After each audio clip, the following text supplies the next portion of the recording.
What's up, everybody? It's your man right here, the one and only, that beautiful Rhode Island Red Rooster, one of the original road warlords, and as always, bringing you the knowledge and dropping the science in this industry of what we call trucking, okay? I'm doing this particular video because I said I was going to drop some very irrefutable science that's out here and stuff, so there are going to be a lot of uploads and stuff tonight, so you take your pick on what information that you need and stuff in order for it to be helpful. You know, because the whole premise of this is that you get a total and complete understanding about the industry that you're in so that you can make the best decisions and stuff possible. All right. Now, I'm doing this one about why do people prefer leasing a truck versus buying a truck from the bank. All right. Now, let's break into the financials. All right. Whether you lease a truck or whether you get a truck through the bank, the illusion is to make it seem like if you're going this particular route here that you're actually saving money, when the reality is that you're not. You're going to wind up spending the same amount of money regardless of whether you're going to a lease or whether you get it to a bank, whether you get it through the bank. Now, the difference is that what are you going to do with the money, right? And like I said, in the industry, everything has to go to work for you. If you're trying to ascertain capital, once you get the capital, that goes to work for you. So the truck works for you. Your capital works for you. Your credit works for you. You see, everything is working for you. So when you're ready to go to the next level, you can do it rather than trying to move to the next level and then start from absolute zero. All right. Now, you got two options when you're talking about buying a truck. You can either go to the bank and get the truck and say, oh, well, you're getting the truck on the low end and stuff. But then now, because you're paying for it on the low end, all your money is going to the IRS. All your money is going to the IRS. In fact, 33% of it is going to the IRS because the only thing that you can write off on the truck is the depreciated value. So, why do people lease trucks? Is because you have the option to either pay the IRS, right, which is not a business, by the way. The IRS isn't a business, or the IRS is extending these credits to you and stuff to say, all right, go into the country and create business and stuff in the country so that we can collect from them, i.e. lease companies. Because again, you're not going to be saving any money either way that you go. Either you're going to be paying the IRS or you're going to be paying into the lease program. Now, why pay into a lease program? Because what you're doing is that you're putting the money up so that if you're doing business with this business. So let's just say that down the road with this truck, because it's going to get old one day and stuff, you got two options. Either you're going to pay the truck off and stuff and be done with it, or what most people are going to do, they're going to upgrade, right? A lot of people now, they want to create fleets. They're creating fleets now. So you've been doing business with these guys here and stuff, and you've been making your payments and stuff on time. You saved up a substantial amount of capital, and you say that I want to grow now and stuff. So now, because you've been doing business with them and stuff, they're saying, well, the down payment that you made on this lease truck, now if you give us that same down payment, we'll get you 3 trucks now instead of that one. Because after all, you've been doing business with us and stuff like that. We see that you got a lot of credit, so we're going to extend things to you, and then we'll deal with the IRS, okay? Because what the IRS is trying to do and stuff, they're trying to get as many people as possible, as many businesses as possible and stuff to open up business so they can have a consistent flow of credit. Because at the end of the day, it's not about how much money you get, but how consistently you get it. You can get $1 million from one business, but then if that business go under, then that $1 million is gone. Or you can start 10 small businesses and collect $100,000 a piece from them. And then if one business failed, then you just lost $100,000. You're still getting that $1 million. You're still getting that $1 million, but you only lost 100,000 if one business folds, or if two businesses fold, then it's 800,000. But you're still getting money consistently, and so that's the name of the game. The IRS isn't a business. There isn't a business and stuff. So they don't extend anything to you. You want your money to go to work for you. So why take your 33%? Why take your 33% from the truck, 33% of their earning potential, and give it to them when your money's not going to be doing anything, as opposed to taking this money, going through a lease program, get 100% tax write-off, right? Even though there's a markup, and let the money go to work for you.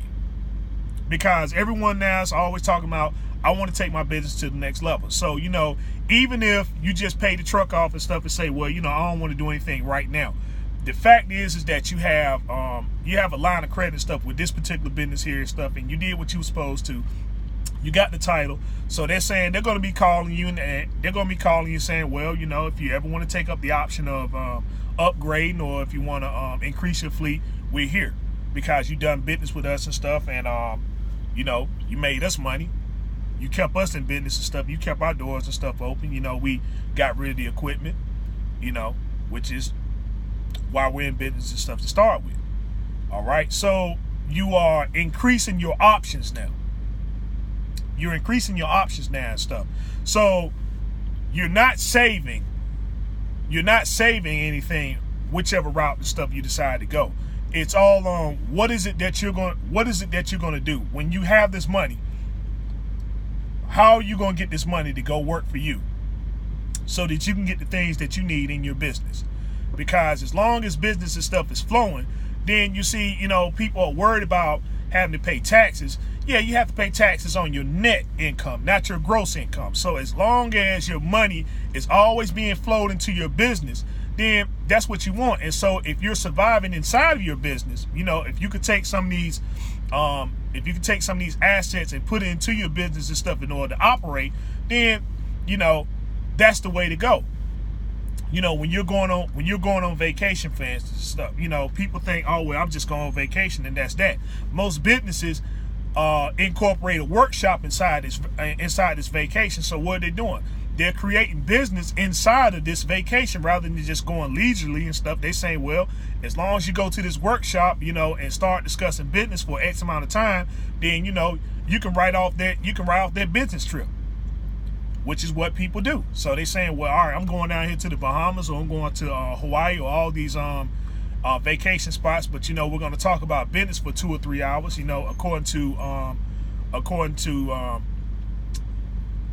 what the law says about writing this off as a business expense, and then there you have it.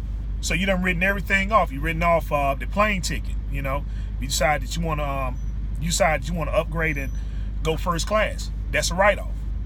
You don't have to worry about paying 33% of the money that you made in order to purchase this ticket or to purchase this vacation. You're going down there, you're taking care of business and stuff anyway, because when you have a business, you don't have time off anyway, right? But what better way to discuss business and stuff, for a few hours and then relax for the rest of the day?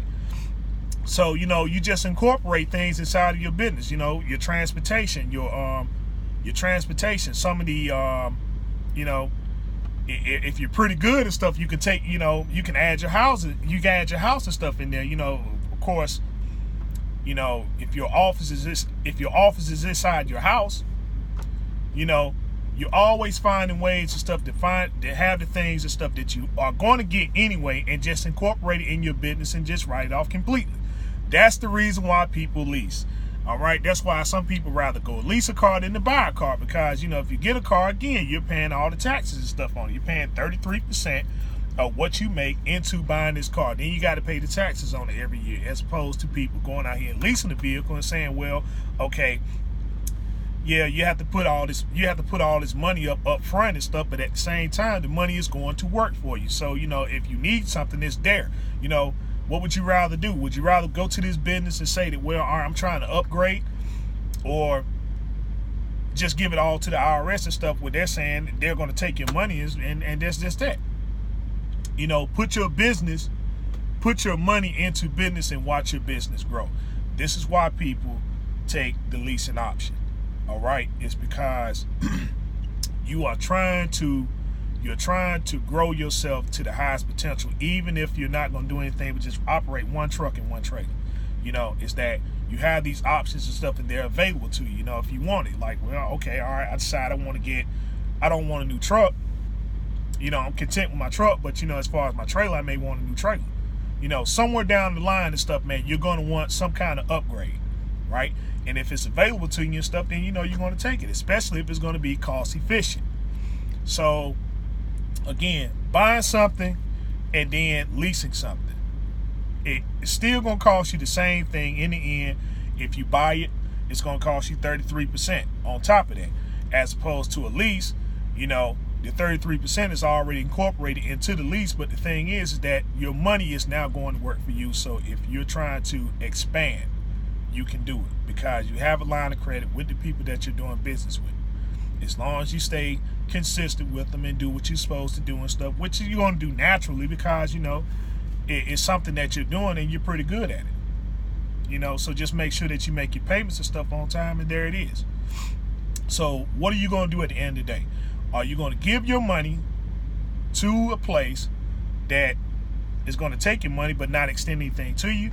Or are you going to go take your money, put it out here into a business, watch the business grow, and be a part of that business growing process and stuff in order to create jobs and create opportunities and stuff so that, you can grow, and as you grow, the business and stuff is also growing and stuff with it. Because, at the end of the day, this is what the country and stuff want, because again, it's not about how they get the money, it's how consistently that they get the money. So I hope that clarified and stuff, as to why people choose leases over buying stuff from banks.